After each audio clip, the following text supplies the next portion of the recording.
Hello, hello, hello. Charles Dobbins here with the next video blog after our Monday night coaching call, kickoff call, as we call it.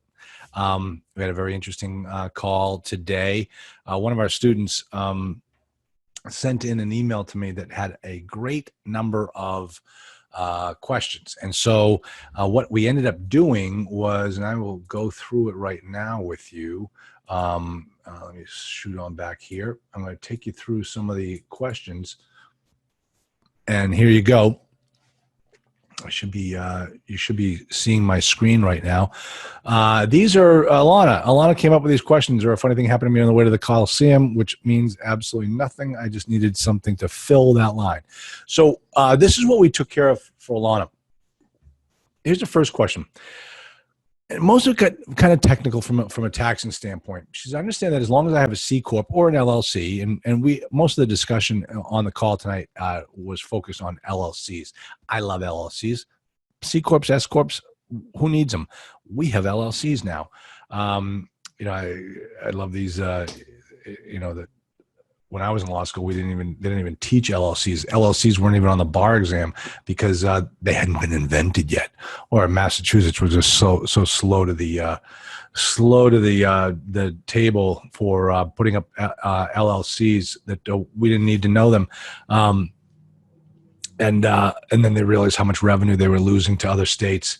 So, I think we need to invent an LLC. Yeah, way to go, Massachusetts. All right, because everything that Massachusetts does is all about revenue generation. Let me see. With one of its purposes being investing in multifamilies and the like, that when I travel to a prospective property to inspect as part of their my due diligence, that the expenses incurred for those trips are deductible expenses for the C Corp, LLC. Problem, when I travel, I have to book the flight, hotel, car rental in my name personally. My LLC cannot do this. What documentation should my LLC have that ensures its ability to reimburse me for personal travel expenses and to still be able to take the full value of the travel as an expense to the LLC and not become an income to me personally? And we just said, listen, just keep great records. And one thing that we talked about afterwards was, and you'll see it here on this next slide, when we talked about, does she need any written agreement between herself or the LLC, or nothing at all, because the IRS will believe me when I simply tell them that these properties were all to inspect potential properties? No, you document everything. And more importantly, that when you go out to these locations to inspect, book an appointment with a broker.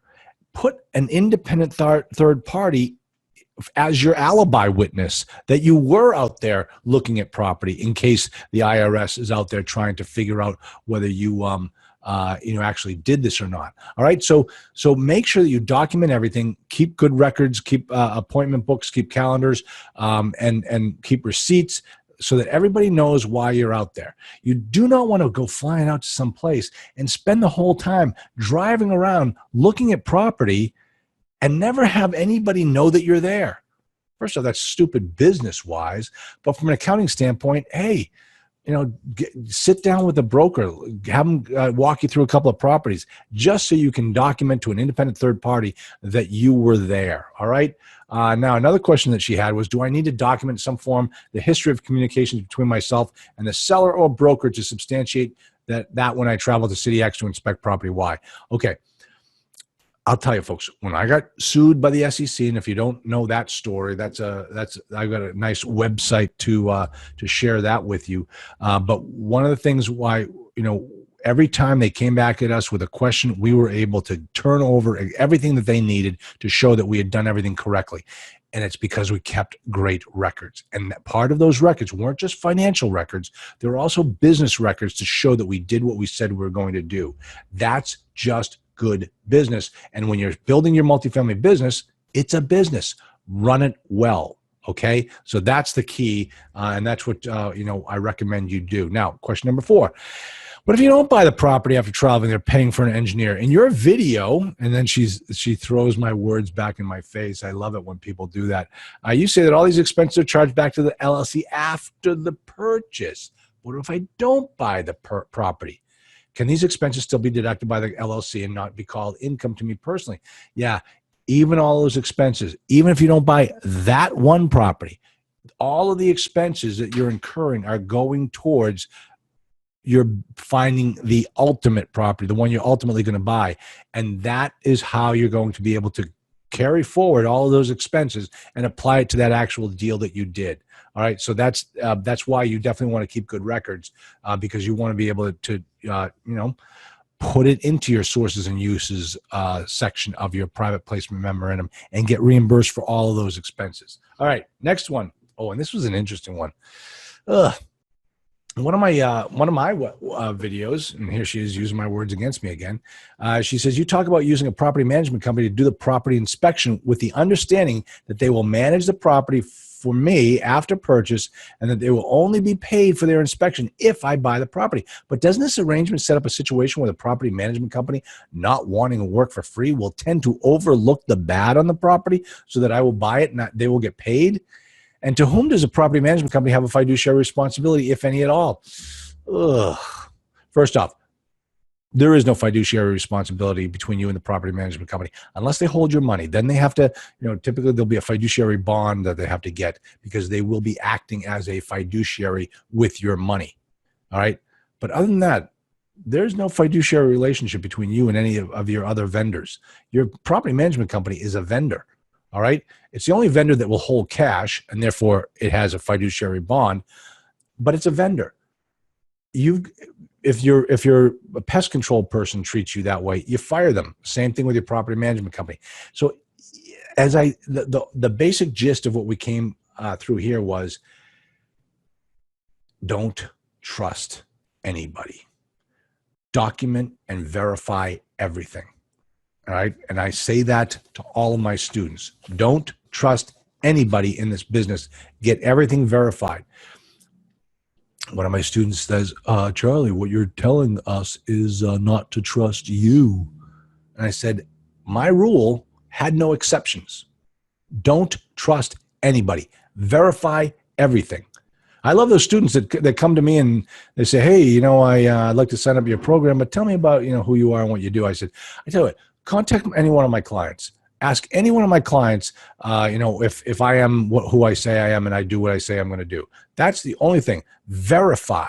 Don't trust what I have to say. Go to some independent third party and get verification that this is what we say it is. So in this particular case regarding a property management company, that's a tricky one. I mean, you got to have a good relationship with your property management company and be able to trust them. So you have to get out there and verify that they're doing everything correctly. And if you are out there verifying what they're doing here and you have suspicions, don't hire them, okay? Don't hire them. There are plenty of other property management companies out there.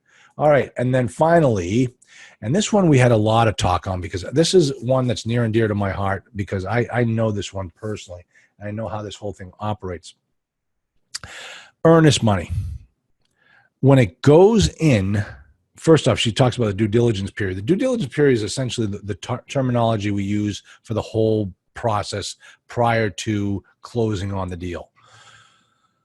The first part of the due diligence period is what we call the inspection period. Now, remember, you've always got to read the contract because maybe it's called a feasibility period. Maybe it's called something else, but you've got to read the contract. Let's say, for instance, the contract says that it is an inspection period and it's 30 days long. You put your money in with the escrow agent. The escrow agent holds your money. They look at the contract. They see both parties have signed off on the contract, and they know that each party has to perform a certain way. You come down to the 29th day on that contract during the inspection period. If you want to quit, no questions asked. You quit. Okay, and you're done. 30th day, you quit, you're done, you get all your money back. If it's written that way that you can just do a free look and walk away. All right? One of the gurus out there teaches this whole thing incorrectly, and it drives me crazy, okay? He gets out there and he says, but you've got the financing contingency period that follows the inspection period. So your money's free to go there as well. You can get out of that deal as well. It's like, that is not true. Okay. That is not true. When you get beyond the inspection period and you go one day into the financing period, your money is now conditionally hard. Okay. Conditionally hard. That means that if you decide that you don't want to do this deal and it's got nothing to do with the financing, you might have trouble getting your money back. Here's why. In any contract, both sides are required to act in good faith. That's how this whole system operates. It requires good faith on the part of contract holder A and contract holder B. If we don't have that, our legal system falls apart. So the court is always looking to make sure the parties are acting in good faith. If you decide that you slept through the inspection period deadline, and then on the 31st day, you say, I don't want to do this deal. I want my money back. The financing contingency is in effect, and it clearly states that that you have to. I have to get financing that meets with my my requirements, and none of them meet with my requirements. Give me my money back.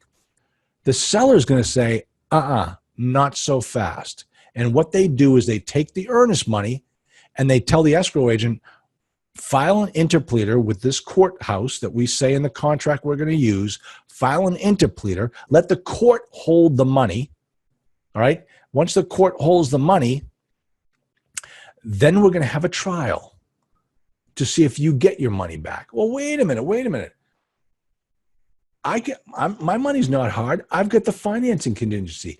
Yeah, but you never even bothered to apply for a mortgage. So how do you know the property wouldn't have qualified for those terms that you were looking for? You did not act in good faith. You lose. Okay? So that is how this operates. That is how the earnest money deposit and the strings attached to it operate. All right, so always make sure that you know that about the contract. Don't listen to these gurus who are out there teaching the wrong thing, and don't trust anybody. Always verify everything. So that is what we talked about on tonight's call. It was a great call. They're all great calls. I know. I get off on my high horse, but this is what we talk about in the owner forum. The activity on the owner forum right now is through the roof. We're getting a bunch of earnest money deposits out for our students. We're making sure that they're protected every step of the way through the multifamily transaction process, and we make sure that they're going to do good deals and start the business off on the right foot. So that's the name of the game. That's what we do here at the Owner Forum. If you want to find out more, go ahead and send us an email. Send my assistant Deb an email at deb@multifamilyinvestingacademy.com, and we can get you some more information about how you can be a member of the Owner Forum and how you can be involved in calls like this every Monday night. Except those, I think I get give myself 3 Monday holidays throughout the whole entire year. I just had one of them, so I'm down to 2. But we'd love to have you on the Monday night calls. They're a lot of fun, and I hope you enjoyed this call, and I hope you get something out of it.